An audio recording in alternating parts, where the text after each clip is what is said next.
فرش التراب يضمني.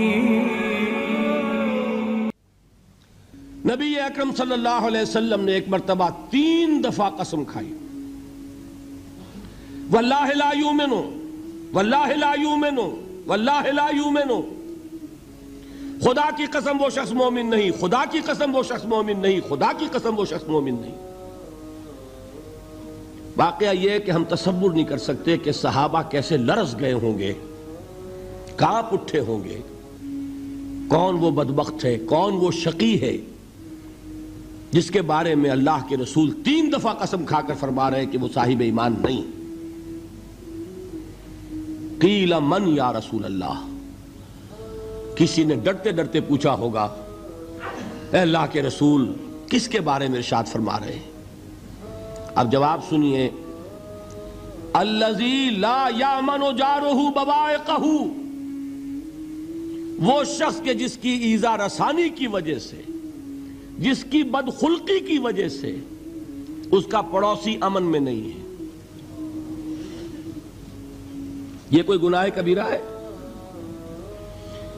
آپ کی فہرست میں تو گناہ ہی نہیں، کبیرہ کیا سوال، صغیرہ بھی نہیں. زیادہ آپ یہ کہیں گے کہ ذرا بد اخلاقی ہے، کج خلقی ہے، بس اچھا کردار کا معاملہ نہیں ہے، یہ کہیں گے. گناہ کی فہرست میں نہیں آئے گی بات. کبیرہ بہت بڑی شے ہے، لیکن اس پر اللہ کے رسول نے 3 دفعہ قسم کھائی. ایمان نہیں ہے، ہرگز نہیں ہے، خدا کی قسم نہیں.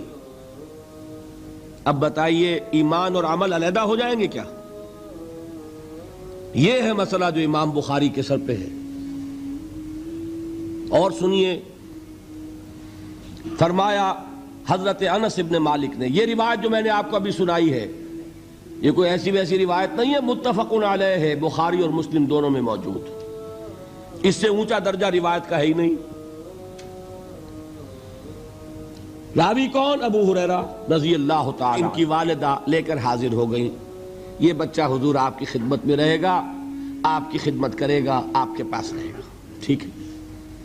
وہ حضور کے خادم خاص ہے، جیسے ذاتی کوئی ہوتا ہے معاملات میں مدد کرنے والا، خدمت کرنے والا. وہ ہیں انس ابن مالک. چونکہ ان کا تعارف ہو گیا ہے رضی اللہ تعالیٰ عنہ، تو ایک بات پہلے اور سنا دوں. جو بچہ اپنے اس بچپن سے لے کر 9 برس کی عمر تھی جب آئے حضور کے پاس، انتقال کے وقت عمر کتنی ہوگی؟ 19 برس. 10 برس حضور کی خدمت میں رہے. پہلے تو حضور کے اخلاق کی جو گواہی وہ دے رہا ہے وہ اس کی زبان سے سنیے کہ میں 10 برس حضور کی خدمت میں رہا، کسی بات پر ڈانٹنا تو کجا. حضور نے کبھی مجھ سے یہ بھی نہیں فرمایا کہ اے انس تم نے وہ کام کیوں نہیں کیا.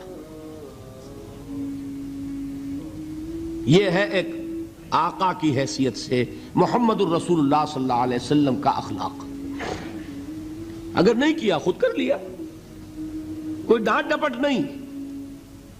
حالانکہ بچے ہیں، بچوں کو ویسے بھی ڈانٹ ڈپٹ دیا جاتا ہے، لیکن نہیں. اب ان صحابی کی ایک گواہی سنیے.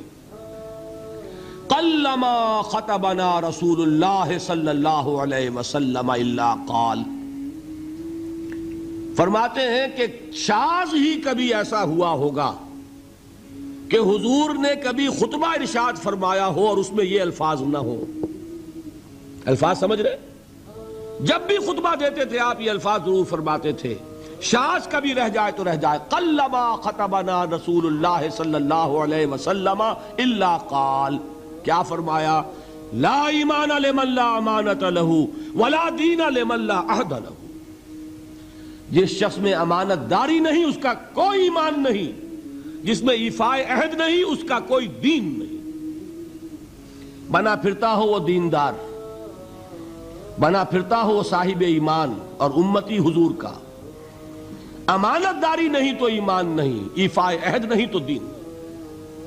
کس کا فرمان ہے؟ کسی آج کے زمانے کے مفتی کی بات نہ سمجھ لیجئے گا کہ جس کو آسانی سے آپ چاہیں تو رد کر دیں.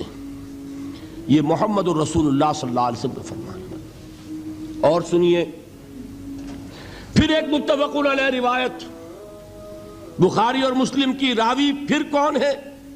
ابو ہریرہ رضی اللہ تعالیٰ عنہ فرماتے حضور نے ارشاد فرمایا لا یزنی الزانی حین یزنی وہو مومن ولا یسرق السارق حین یسرق وہو مومن ولا یشرب الخمر حین یشرب وہو مومن۔ کوئی زانی حالت ایمان میں زنا نہیں کرتا۔ کیسے ممکن ہے؟ ایمان ہو اور زنا ہو جائے، پھر وہ ایمان دھیلے کا ہوا؟ کیا قدر و قیمت اس ایمان کی؟ وہ تو اٹھا کر پھینک دینے کی چیز ہے۔ ایمان اور اخلاق پہ اثر انداز نہ ہو، ایمان اور کردار کو نہ بدلے، ایمان اور عمل کو نہ بدلے تو کس مرض کی دوا؟ پھینکو اٹھا کر۔ نہیں ممکن کہ ایمان ہو اور زنا ہو، نہیں ممکن کہ ایمان ہو اور چوری ہو۔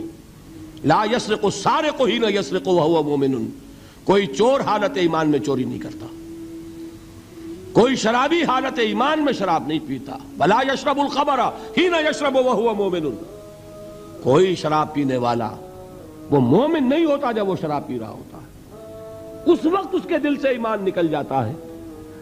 اب دیکھیے یہاں کیا میں نے کل بتایا تھا نا، مغالطے کیا ہو گئے؟ مغالطے یہ ہو گئے کہ اس کو سمجھ لیا قانونی بات، یہ قانونی بات نہیں ہے، وہ قانونی ایمان کی بات نہیں ہو رہی، یہ حقیقی ایمان کی بات ہو رہی۔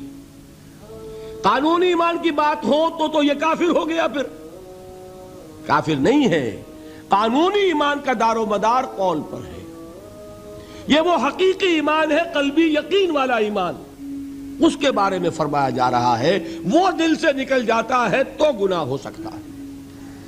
ایک اور حدیث میں حضور نے اس کو اور واضح کر دیا، جب کوئی شخص گناہ کرتا ہے تو ایمان اس کے دل سے نکل کر اور اس کے سر پر منڈلاتا ہے جیسے پرندہ ہو۔ اگر توبہ کرتا ہے تو واپس لوٹ آتا ہے، توبہ نہیں کرتا تو رخصت ہو جاتا ہے۔ هي الحلقات تحفظني بآيات من القرآن، هي الحلقات تملأني بحب المصطفى العدنان، هي الحلقات تحفظني